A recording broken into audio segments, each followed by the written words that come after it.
Hello friends, welcome to my mini blog. So guys, आज मैं अपनी फ्रेंड से मिलने जा रही हूँ और इसके बारे में कोई आइडिया नहीं है, तो उसको देते हैं सरप्राइज। और ये देखो, चाचू पहले शॉक्ड है कि इतनी लंबी लंबी बीन्स लगी हैं खेतों में। मोहित यहाँ पे कर रहा था मेरा वेट, क्योंकि मैं मासी को छोड़ने गई थी कठाड़, गाँव का नाम है वहाँ पे। तो मोहित बोल रहा था, दीदी रुक जाओ, मुझे कितना दौड़ाओगे आप धूप में। तो ये सही में यार, धूप इतनी तेज़ हो रखी थी ना यार। हम लोग 10:30 बजे के करीब निकले थे, बट धूप देखो इतनी तेज़ हो रखी थी, कितनी तेज़ गर्मी हो गई है ना। और मैंने गलती ये करी कि स्लीवलेस पहन के मैं स्कूटी चला रही हूँ, तो सोचो भाई मेरी बाजुओं के क्या हाल हुए होंगे। तो हम पहुँच चुके हैं श्रुति के घर पे और अब उसको देते हैं सरप्राइज़। एक सेकंड पहले हेलमेट खोल लेती हूँ, कहीं वो मुझे सच में ही ना पहचाने। तो फिर हम पहुँचे अंदर और श्रुति का रिएक्शन था कुछ ऐसा, मुझे देख के वो शॉक हो गई एकदम से और खुश भी। और आंटी दौड़े दौड़े आए और आंटी बोलते तू हट, पहले मुझे मिलने दे, क्योंकि आंटी भी इतना पसंद करते हैं ना मुझे।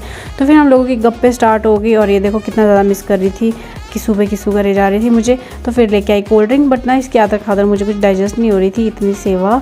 तो फिर यहाँ पे इन्होंने घर की काफ़ी चेंजिंग कर रखी है, तो मैं वो सब चीज़ें देख रही थी और यहाँ देख के मैं शॉक हो गई एकदम कि भाई इसने बोर्ड लगा रखा है, क्योंकि ये बच्चों को ट्यूशन वगैरह पढ़ाती है और स्कूल में भी पढ़ाती है, तो इसके घर पे देखने को यही मिलेगा। और मैं इससे मजाक कर रही थी, कहीं तू बच्चों का भविष्य तो ख़राब नहीं ना कर रही, सही से तूने लिखा भी है या नहीं। जस्ट जोकिंग यार। तो ये चीज़ उसने बहुत अच्छी लिखी थी, तो मैं इसे रीड कर रही थी। उसके बाद फिर श्रुति ने शॉपिंग दिखाना करा स्टार्ट। ये गई थी दिल्ली अपने भाई से मिलने और सरोजनी मार्केट से इसने ये सारी शॉपिंग करी थी, तो मुझे दिखा रही थी।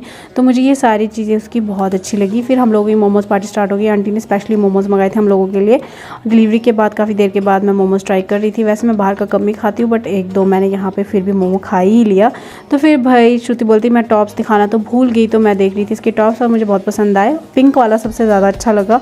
तो ना यार ये इसको ये बात दिल में लग गई और ये मुझे देने लगी कि रख ले तू, बट ऐसा ठीक नहीं ना लगता है, क्योंकि ये अपने लिए शॉपिंग करी हुई थी इसने और ये मुझे देने लगी। तो फिर मैंने बड़ी मुश्किल से मनाया और उसे बोला नेक्स्ट टाइम जब तू स्पेशली लाएगी तब लूँगी। फिर हम लोगों का डांस स्टार्ट हो गया, वो भी विदाउट म्यूजिक। बहुत अच्छा समय था यार ये हम दोनों के लिए। तो ना फिर मैं श्रुति के साथ बहुत सारी मस्ती कर रही थी और इसकी फाइट हो रखी थी आंटी के साथ, तो ये मेहंदी नहीं लगा रही थी आंटी को। तो फिर मैंने आंटी को बोला आंटी आओ मैं ही लगा लेती हूँ। तो आंटी ने इसकी शिकायतें लगा रहे थे मुझसे और मैं सुन रही थी और आंटी को और ज़्यादा पंप दे रही थी और ये ना इसको समझा भी रही थी कि बहन ऐसा मत किया अगर।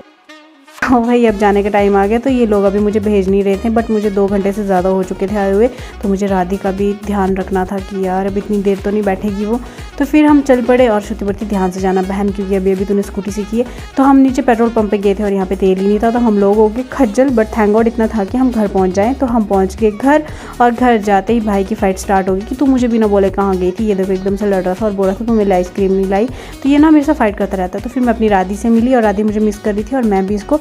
तो चलो फिर मिलते हैं आपसे नेक्स्ट मिनी व्लॉग में। Bye bye.